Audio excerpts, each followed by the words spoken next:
The obese girl's dance card stayed empty all night, until the wealthy rancher wrote his name on every line. "You promised me 2 years ago."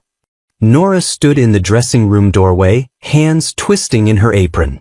She had practiced the words all morning. They came out smaller than she meant.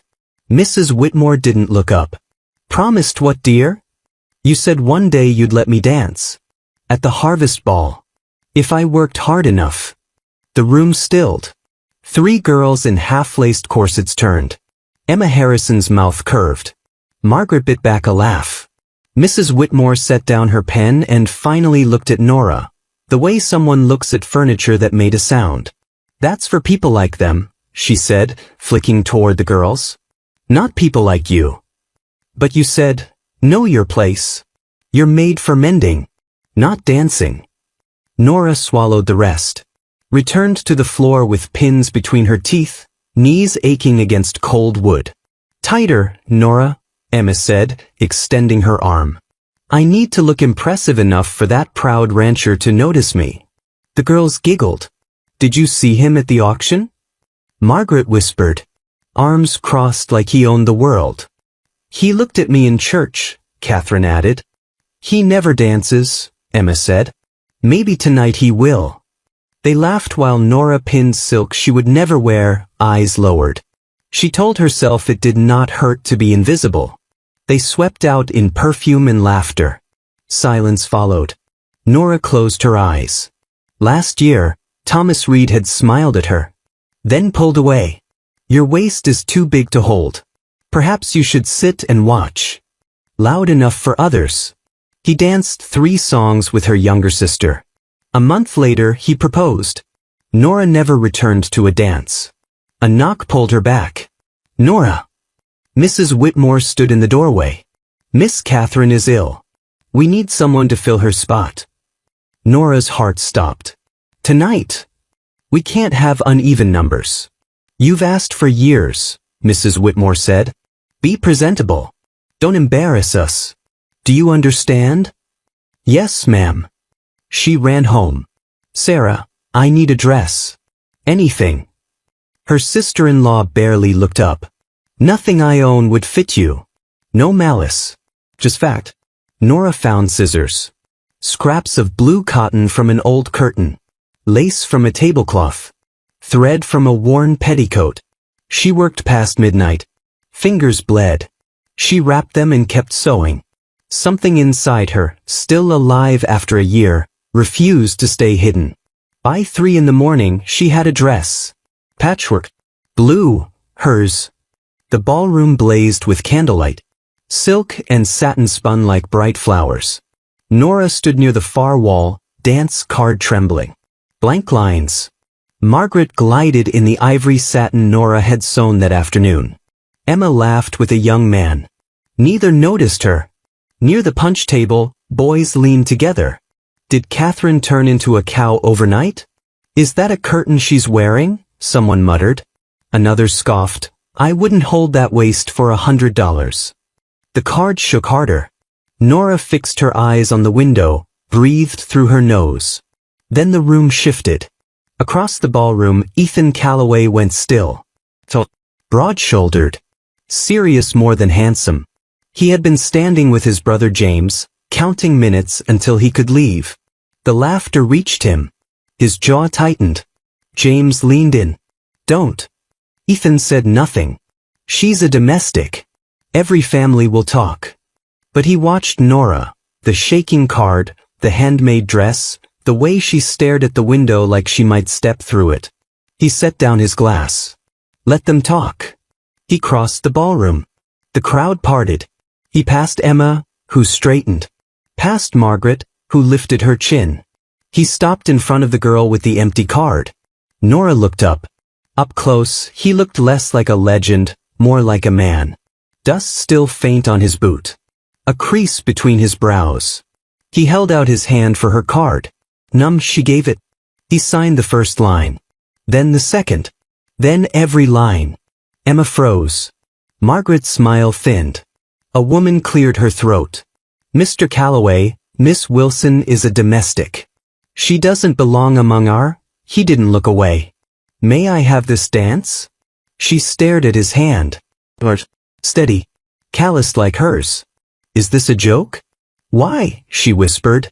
Because I'd like to. No showmanship. No mockery. Her fingers trembled as she placed them in his. Grip closed, firm, certain. On the floor she could barely breathe. When his hand settled at her waist, memory struck fast and cruel. Too big to hold. Her body stiffened. His hand did not move, loosen, hesitate. Is this all right? She whispered. Holding me. He drew her closer. Very. One word. Solid as oak. They danced while the room watched. She felt Emma's stare like heat. Margaret's like cold water. She felt the moment the room understood he would not stop, would not apologize, would not pretend. And slowly, she stopped waiting for him to let go. After, he walked her back to the chairs. They stood side by side in careful silence. Nora broke it first. I don't believe we were properly introduced. I know who you are. But you don't know me. Nora, he said. Nora Wilson. She looked at him, startled. I asked James before I crossed the room. I'm Ethan Calloway. I know. A small pause. Why ask my name before you knew if I'd accept? I wanted to know it, he said. In case you didn't. Her breath caught. His gaze drifted to her dress, the uneven seams, the meeting of two blues where fabric had run short. You made this. Her fingers brushed the shoulder stitching. Only scraps. Blue suits you. Simple, no flourish. She didn't know what to do with that. Later, when the crowd drifted to the bonfire, Nora slipped into the garden. Music filtered through the windows. She closed her eyes and swayed, small, private, hers alone. Free. When she opened them, he stood at the edge of the path. She startled. I didn't hear you. You looked like you were somewhere good. She should go inside. She felt it. People will talk, she said. More than they already are. They will. You can survive that. I cannot. What costs nothing for you costs everything for me. He didn't rush. I know. Then carefully, I'm not asking you to pretend tonight didn't happen. I'm asking if you'd like to dance once more. Where no one is watching. He held out his hand. Your choice. She thought of Thomas. Of 3 songs. She took his hand. They danced in the dark. Music faint, lantern light soft. His hand steady at her back. Her forehead rested against his shoulder. He didn't shift. Didn't loosen. She let herself have it. The simple feeling of being held without calculation. The garden door burst open. Lantern light cut across them. Mrs. Whitmore stood rigid. An unwed woman, alone, with a man in the dark. You drag your indecency into shadows and shame my household. That is enough. Ethan's voice quiet. Absolute. Mr. Calloway, you do not understand what kind of woman we were dancing. He stepped forward, firm, not aggressive. 20 feet from a ballroom full of witnesses. You will not speak about her that way.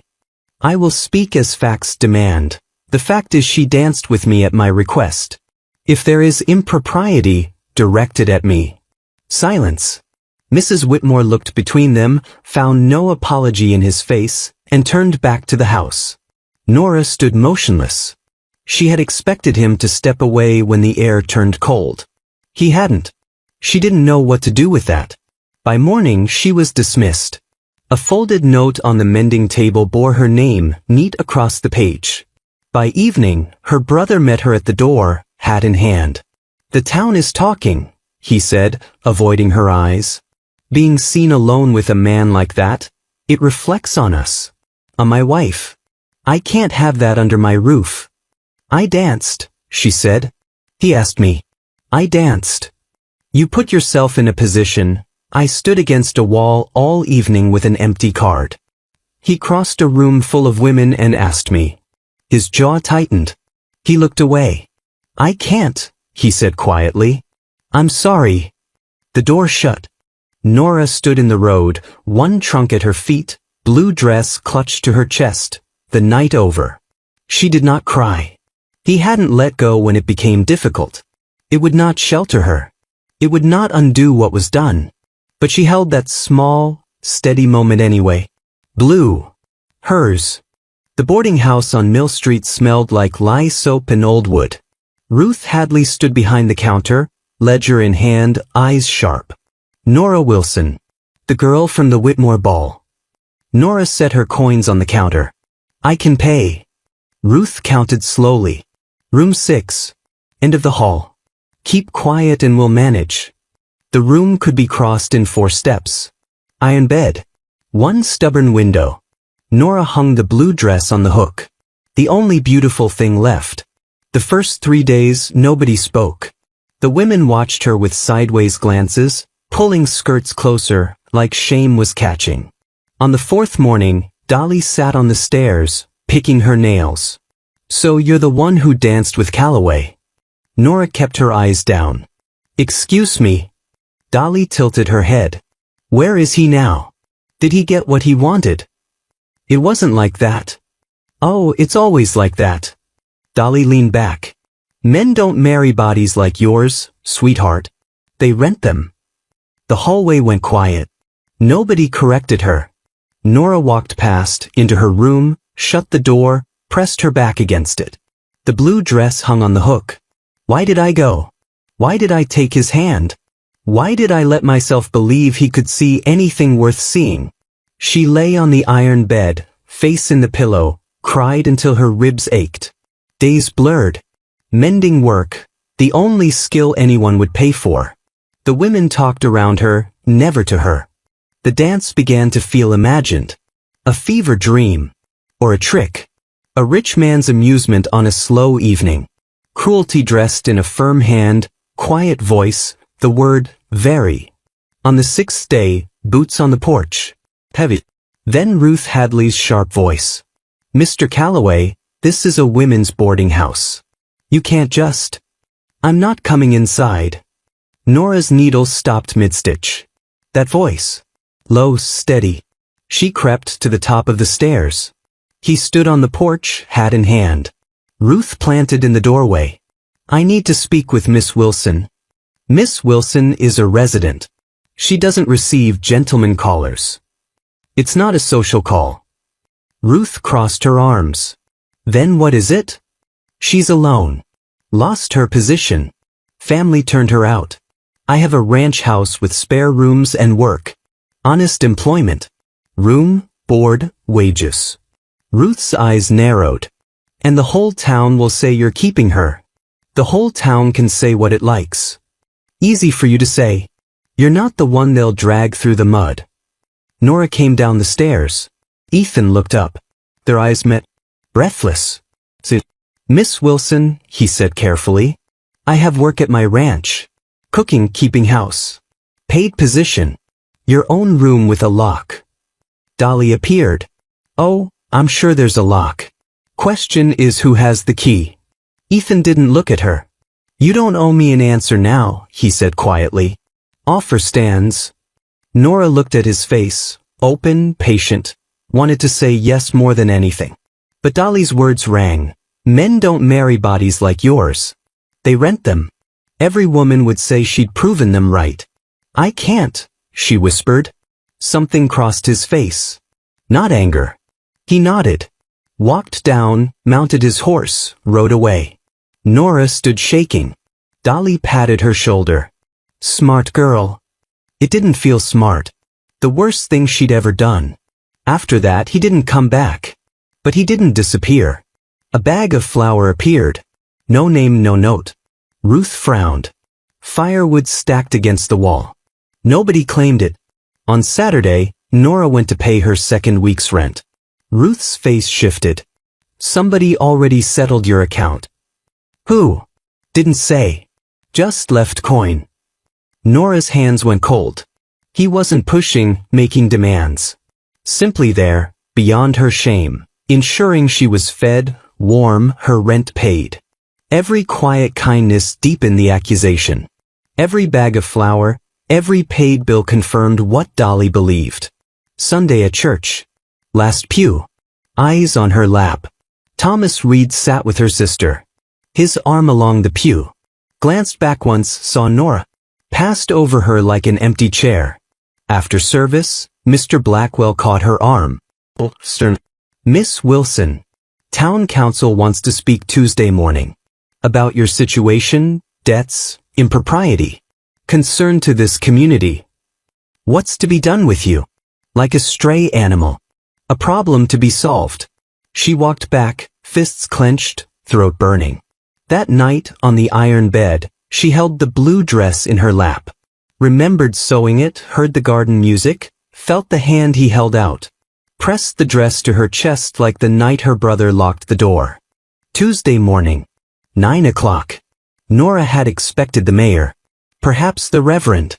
She had dressed carefully, hands smoothing the front of her skirt in the boarding house mirror, telling herself it was only a formality. A conversation. Something that could be walked away from. She had not expected benches packed wall to wall with people she had known her entire life, watching her walk to the front of the room like she was already convicted of something. Mayor Dawson sat at the head table, hands folded. On the second bench, arms crossed and mouth already curved, sat Thomas Reed. Miss Wilson. The mayor's voice filled the room. Several concerned citizens have raised issues regarding your conduct. He read from his paper. The impropriety at the ball. Her dismissal. Her inability to maintain steady employment. Her presence, that was the word he used, her presence, as a disruption to the moral order of Redemption Creek. He spoke slowly and carefully, the way men speak when they have already decided and simply need the words to catch up. We believe we've found an arrangement that solves the problem for everyone. The side door opened. Garrett Holloway walked in. Nora knew him the way everyone in Redemption Creek knew him. Not well, but enough. 62 years old. Widowed 3 times. His first wife had died in childbirth. His second had disappeared one winter, and nobody had asked many questions because Garrett paid his taxes on time. His third wife had died of fever. Some people in town said she had stopped eating months before she went. He looked at Nora. Not at her face. His eyes moved slowly, across her shoulders, her arms, her hips, the patient, assessing look of a man evaluating a purchase he intended to get full use from. Miss Wilson. His voice was unhurried. You need a home. I need a wife. A woman who is strong and young and built to bear children. I'm prepared to offer you a roof, security, and the respectability you have lost. The room murmured.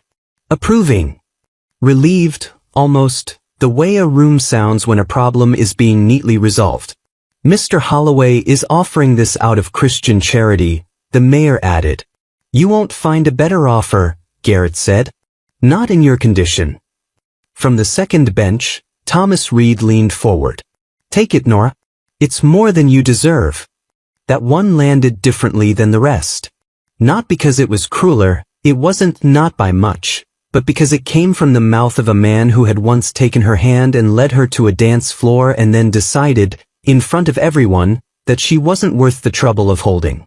That voice had no business weighing in on what she deserved. A contract appeared on the table. A pen beside it. Garrett's name already signed in clean black ink, waiting for hers. Nora stood and walked to the table. She picked up the pen. Her hand was not steady. She thought about the boarding house room, the narrow cot, Dolly's kindness, how long that kindness could realistically last. She thought about her brother's door closing, the empty dance card, the road she had stood on alone with one trunk and a dress made from curtain scraps. She lowered the pen toward the paper. The front door opened. The room turned. Ethan Calloway stood in the doorway with dust on his boots and his hat in his hand, breathing like a man who had ridden without stopping. He took in the room in one glance. The mayor, the contract, Garrett, Thomas, Nora standing at the table with a pen in her shaking hand. He walked to her. Steady. Not rushed. Not angry. He stopped beside her chair and spoke quietly enough that it was almost only for her. If you sign that, I won't stop you. His jaw was tight. His eyes were on her face, Not the contract, not the room. But don't sign it because you think this is all you're worth. The mayor rose to his feet. Mr. Calloway, this is a private council matter. She is sitting in a room full of people who have already decided her life for her. Ethan's voice stayed even. Nothing about this is private. The mayor sat back down. Garrett stepped forward. Now hold on just a moment. I'm not talking to you. Ethan didn't look at him. His eyes stayed on Nora. Just Nora. Her throat was tight. What other choice do I have? Me. The room stopped breathing. Marry me, Nora. From the second bench came a short, sharp laugh. Thomas Reed, shaking his head. You cannot be serious. Look at her. Ethan turned his head slowly toward Thomas. He didn't speak. He simply looked at him, steadily and without hurry, until Thomas dropped his eyes to the floor and left them there. Nora's voice came out barely above a whisper. You don't have to do this. I know. People will say you've lost your mind. They've been saying that since I signed your dance card. The beat. Something in his face that was not quite a smile but close. Say yes or say no. But don't say no because you think I'm being kind. I'm not being kind. I'm certain. She looked at the contract on the table. At Garrett's cold, waiting face. At the room full of people who had brought her here to be sorted and settled and put away where she wouldn't cause trouble. Then she looked at Ethan. Yes. The Reverend married them that same afternoon in the small room behind the church. No flowers. No guests. No celebration of any kind. Ethan produced a plain gold band from his vest pocket, and something about the ease with which he found it, no searching, no fumbling, made her wonder how long it had been sitting there. They rode to the ranch in his wagon as the sun began to drop. Nora sat beside him with her hands folded in her lap and a blue patchwork dress pressed smooth beneath her palms. It was the only good thing she owned. She was married to the most powerful rancher in the territory. To a man who had crossed a ballroom for her and stepped in front of an accusation and ridden hard to a town hall to stop her from signing her life to the wrong person. And she was still, in the quietest part of herself, absolutely certain it was pity. She called him Mr. Calloway for 12 days. He never corrected her. Never pushed. Never tested the invisible line she had drawn through every room, this far and no further. And he seemed to understand it without being told, the way a man understands weather. He gave her the bedroom. When she protested, he said simply, "The door has a lock on the inside," and walked away. The house functioned. It didn't quite live. No curtains, no flowers. Meals of bread and cold meat, eaten mostly in silence at opposite ends of a long table. But she began, slowly, to move through it, cleaned the kitchen one morning, organized the pantry the next, mended the crooked curtain rod. He noticed everything. Said almost nothing. Every morning, the fire was lit when she came downstairs. Water drawn. Firewood stacked neatly by the door. Small, wordless things there before she thought to need them. One afternoon a chair appeared on the porch, right height for a woman, with a cushion she had never mentioned. She stood looking at it before she sat. He was speaking. Just not in words. One evening she thought she was alone. His mother's music box sat on the mantel, small and brass, worn smooth. She wound it without thinking, the melody slow, sweet, old. She stood listening. Then, without deciding, she began to move, not performing, not really dancing, just swaying the way she only allowed herself when no one was watching. Unheld. Unguarded. Free in the particular way that comes when you believe you are invisible. She turned. He was in the doorway. I didn't know you were there. Her voice thin. He stepped inside. Closed the door. The music box played. He looked at her, not measuring or dismissing, then crossed the room and extended his hand. You don't have to. I know. She took it. They moved slowly, finding rhythm together. Then his grip shifted, hands settled at her waist, firm, not cautious, and he drew her closer until no careful distance remained. her breath caught and stayed. He didn't apologize. His hand pressed warm and broad against the small of her back, holding her like no one had, as if there were no too much, no wrong body, just hers, simply here, simply enough. You dance when you think no one's watching. His voice low, close to her ear. She couldn't speak. Fingers curled into the front of his shirt. You don't have to hide from me, Nora. She trembled. He rested his forehead against hers, his breath, heartbeat, the steadiness of him, and for a suspended moment the house was just that, the two of them, slow winding music, warmth of being held without condition. Then he stepped back. Gently. Deliberately. Good night, Nora.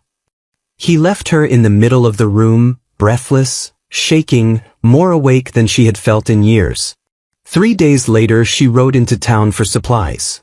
Outside the general store, women appeared as they always did, bright smiles, careful words, eyes doing something else entirely. Nora, we haven't seen you in ages. He keeps you all the way out at that ranch. So thoughtful, bringing everything himself. Saving you the trip. The pause. A smaller smile. Saving you from all the eye attention. She rode home in silence. The meaning arrived slowly, the way cold does, settling in the bones until warmth was forgotten. He's ashamed of you. Keeping you hidden. A man like him, a wife like you, of course he keeps you behind doors. She sat in the dark kitchen, arms crossed, old wound finding its old shape. The next morning, Ethan came into the kitchen while she stood at the window. We're going to town. Market day. Crowded. Every head turned when Ethan helped his wife down from the wagon, palm flat against her back. He stayed there, didn't leave her at the door, didn't drift ahead. Walked in beside her, hands steady, unhurried, unashamed. One of yesterday's women stood near the ribbon display. Her smile didn't quite form. Ethan moved to the fabric counter, reached past Nora, laid his hand on a bolt of deep blue cloth, the same shade as her patchwork dress. My wife prefers this shade. The shopkeeper blinked. How many yards, Mr. Calloway? He looked at Nora. Just at her. As many as she wants. The room was quiet. He kept his hand at her back the entire time. Not showmanship. Just present, warm, still, steady. Outside, sunlight hit her face. Her voice came unsteady. Why are you doing this? Because you came home yesterday thinking I was ashamed of you. He said it plainly, without accusation. I wasn't keeping you from town. I was giving you time to feel safe before the world got back in. 'Cause I should have brought you sooner. Her eyes burned. I don't hide what I'm proud of. Something broke inside, not shattering, not like before. Breaking free, like a window thrown open after a long winter. He had never hidden her. He had been waiting for her to be ready to be seen. And standing there, sun-warmed boards beneath them, his hands still warm at the small of her back, the town watching, Nora understood, being chosen quietly, steadily, without performance or condition, was not hiding. It was the opposite.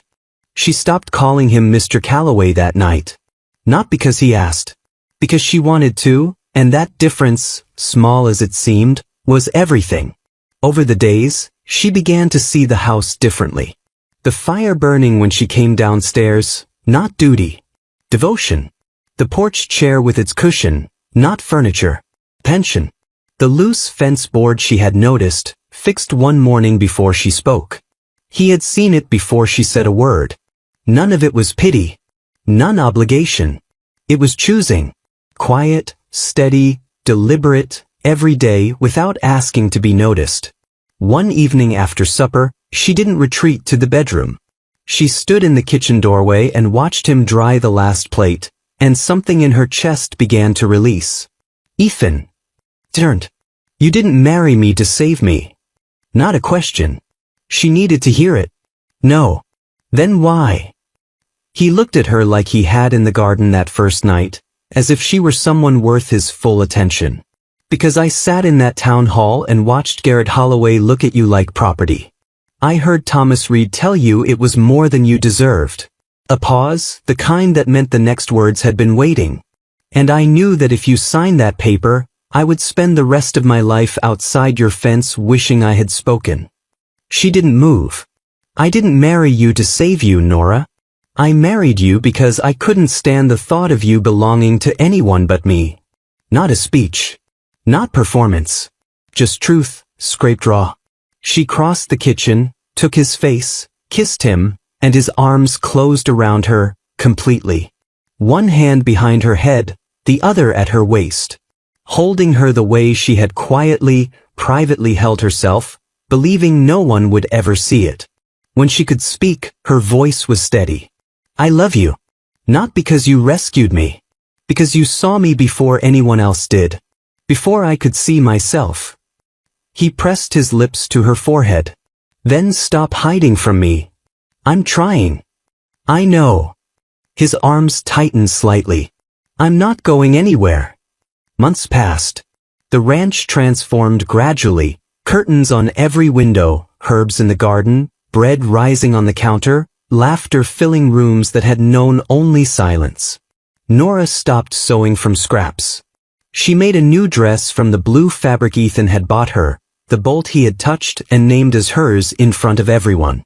Every stitch deliberate, every seam straight and clean. Not patchwork. Not survival stitched in the dark. A dress made by a woman who had finally begun to believe she deserved something whole. Autumn came. The harvest ball. Nora walked through the front door on Ethan's arm.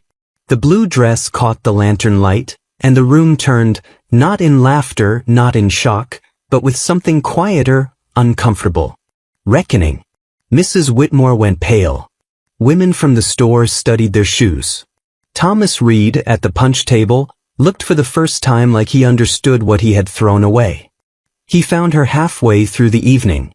Older, thinner, something gone from his eyes that she didn't need to name. Nora.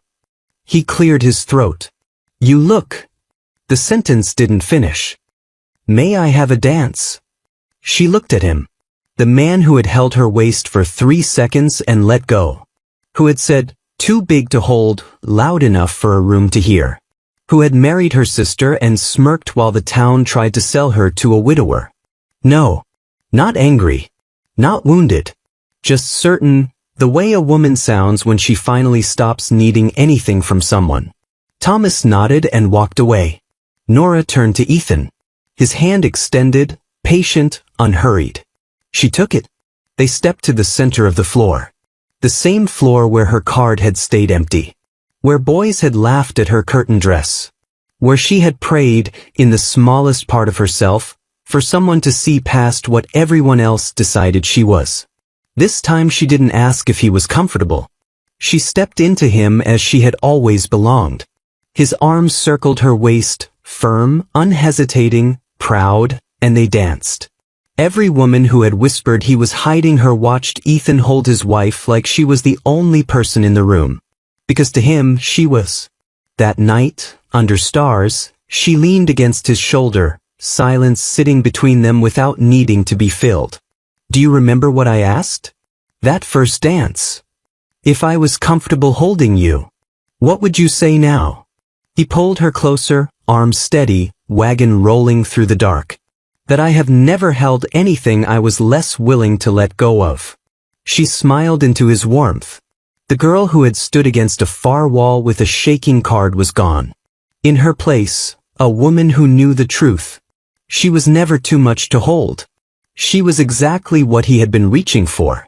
And he had signed first, before she could say no, before she could shrink, before the room could take it from her, to prove it. Thank you for watching Ironwood Narratives.